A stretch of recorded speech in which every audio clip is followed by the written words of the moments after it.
Baik, perkenalkan kami dari kelompok 9 yang beranggotakan saya sendiri, Ensi Alamina Berginting, bersama rekan saya ada Elena Tambunan dan Francisca dan Epifania. Buat Elena boleh di share screen sekarang, kita mulai presentasinya. Baik, pada materi kali ini kami akan membawakan analisis dampak monopoli terhadap pasar dan konsumen. Slide selanjutnya. Pendahuluan. Pasar sebagai kumpulan jumlah pembeli dan penjual individual mempunyai karakteristik tertentu. Karakteristik tersebut muncul karena masing-masing individu pembeli dan penjual mempunyai perilaku individual yang berbeda pula. Di dalam biaya produksi terdapat karakteristik pasar tertentu di mana dalam pasar tersebut hanya terdapat satu penjual dari satu produk, barang atau jasa yang tidak mempunyai alternatif produk pengganti atau substitusi. Pasar dengan karakteristik tersebut disebut dengan pasar monopoli, mengingat dalam pasar monopoli hanya dapat satu penjual dan satu produk, barang atau jasa yang tidak mempunyai alternatif produk pengganti atau substitusi. Maka dalam pasar monopoli tidak ada persaingan dari penjual. Pasar monopoli sering diartikan negatif pada sebagian orang yang kurang memahami ilmu ekonomi. Padahal ada juga sebagian monopoli yang bertujuan untuk menghindari praktik monopoli yang tidak merugikan masyarakat pada umumnya. Dalam kehidupan perekonomian yang faktual, sangat jarang mendapat penjual yang tidak menghadapi persaingan dari penjual lain. Meskipun dalam suatu pasar misalnya hanya terdapat satu penjual sehingga tidak ada persaingan secara langsung dari penjual lain. Tetapi penjual tunggal tersebut akan menghadapi persaingan secara tidak langsung dari penjual yang lain, menghasilkan produk yang dapat merupakan alternatif produk pengganti yang tidak sempurna. Slide selanjutnya, pengertian monopoli. Pasar monopoli menurut bahasa berasal dari bahasa Yunani, monos atau satu, dan ploin atau menjual, yang berarti suatu bentuk pasar di mana hanya terdapat satu penjual yang mempunyai pasar. Pasar monopoli adalah struktur pasar di mana hanya ada satu produsen atau penjual yang menguasai seluruh pasar untuk satu produk atau jasa tertentu. Dalam pasar ini, produsen atau penjual tidak memiliki kontrol penuh atas penawaran dan akibatnya memiliki kekuatan untuk menentukan harga produk atau jasa tersebut. Monopoli di dalam pasal 1 ayat 1 Undang-Undang Anti-Monopoli, monopoli didefinisikan sebagai suatu penugasan atas produksi, pemasaran barang atau penggunaan jasa tertentu oleh suatu pelaku usaha. Sebagai penentu harga atau price maker, seorang monopolis dapat menaikkan atau mengurangi harga dengan cara menentukan jumlah barang yang akan diproduksi. Semakin sedikit barang yang diproduksi, semakin mahal harga barang tersebut. Begitu pula sebaliknya.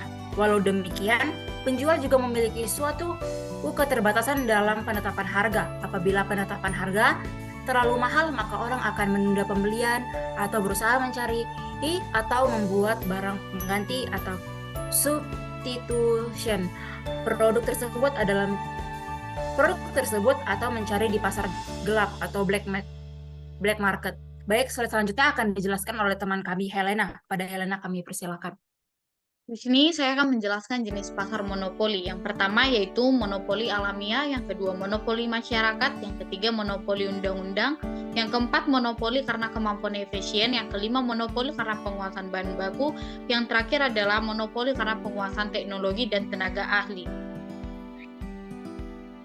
Ciri-ciri monopoli. Yang pertama, pasar monopoli adalah industri satu perusahaan yang bersifat closed substitution, yang berarti barang atau jasa yang dihasilkan tidak bisa didapat dari tempat yang lain. Syarat-syarat penjualan sepenuhnya ditentukan oleh monopoli itu. Pembeli tidak dapat berbuat suatu apapun di dalam menentukan syarat jual beli, dan barang yang diperjualbelikan tersebut merupakan satu-satunya jenis barang yang ada dan tidak terdapat barang yang mirip atau close substitution. Yang kedua adalah tidak ada kemungkinan untuk masuk ke pasar atau industri.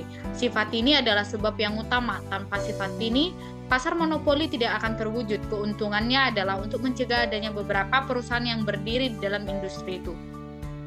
Yang ketiga adalah dapat mempengaruhi penentu harga.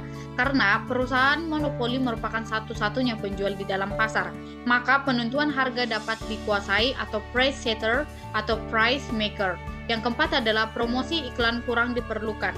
Tidak perlu adanya iklan untuk perusahaan monopoli, karena ia adalah satu-satunya perusahaan di dalam suatu industri. Dapat juga dikatakan perlu membuat iklan, hal itu ditujukan untuk menarik pembeli dan memelihara hubungan dengan masyarakat.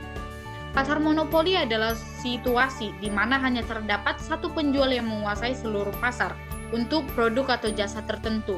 Kondisi ini dapat menimbulkan berbagai dampak, baik bagi pasar maupun konsumen. Berikut adalah uraian tentang kelebihan, kelemahan, keburukan, dan dampak dari pasar monopoli.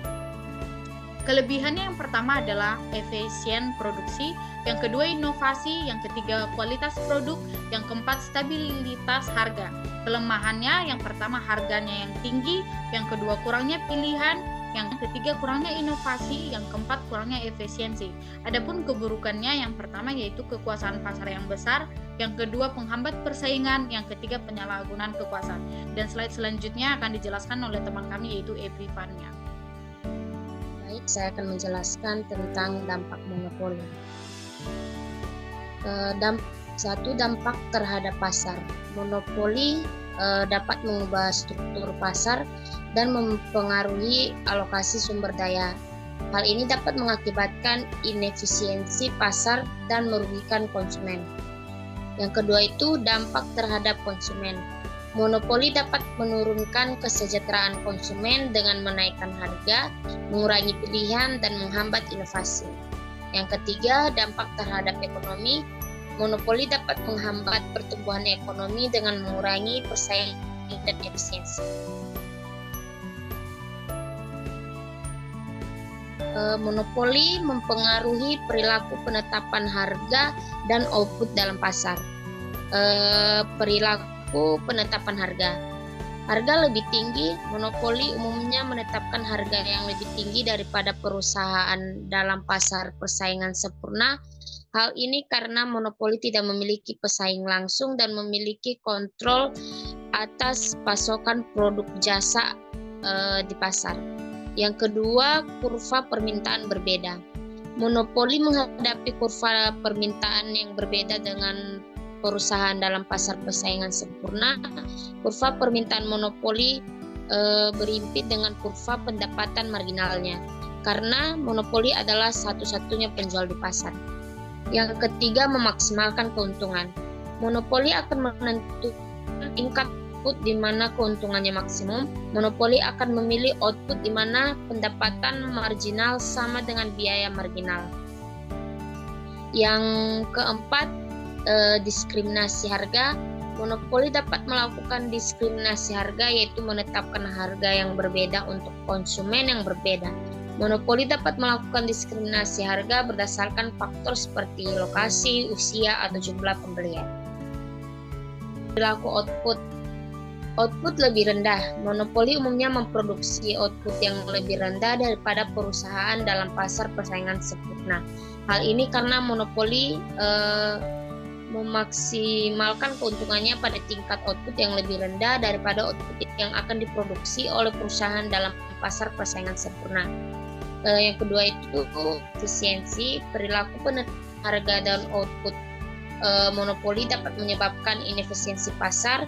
Konsumen akan mendapatkan surplus yang lebih rendah dan perusahaan monopoli akan mendapatkan surplus yang lebih tinggi dibandingkan dengan pasar persaingan sempurna.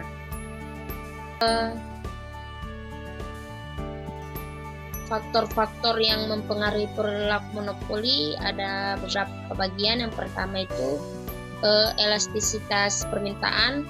Monopoli akan menetapkan harga yang lebih tinggi jika permintaan terhadap produknya kurang elastis. Yang kedua, biaya produksi. Monopoli akan mempertimbangkan biaya produksinya dalam menentukan harga dan output. Yang ketiga, regulasi pemerintah. Pemerintah dapat menerapkan regulasi untuk mengendalikan harga dan output monopoli.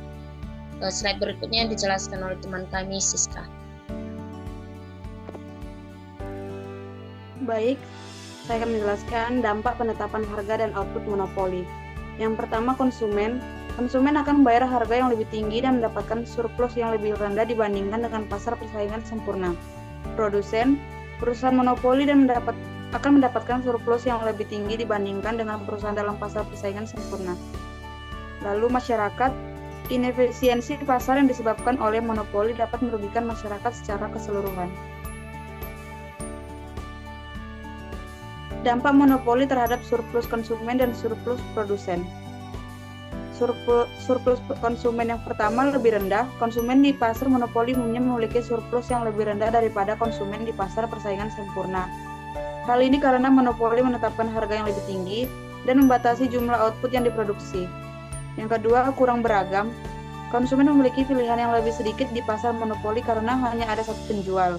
Hal ini dapat membuat konsumen sulit untuk menemukan produk atau layanan yang sesuai dengan kebutuhan mereka. Yang ketiga, ketidakadilan. Konsumen mungkin merasa dirugikan oleh harga yang lebih tinggi yang ditetapkan oleh monopoli. Hal ini dapat menyebabkan ketidakpuasan dan keresahan konsumen. Lalu, surplus produsen. Yang pertama, lebih tinggi. Produsen monopoli umumnya memiliki surplus yang lebih tinggi daripada produsen di pasar persaingan sempurna. Hal ini karena monopoli memiliki kontrol atas pasokan produk atau jasa di pasar dan dapat menetapkan harga yang lebih tinggi. Yang kedua, keuntungan lebih besar. Monopoli dapat memperoleh keuntungan yang lebih besar karena mereka tidak memiliki pesaing langsung. Lalu yang ketiga, ketidakadilan. Monopoli mungkin dianggap tidak adil karena mereka mendapatkan keuntungan yang lebih besar dengan mengorbankan konsumen.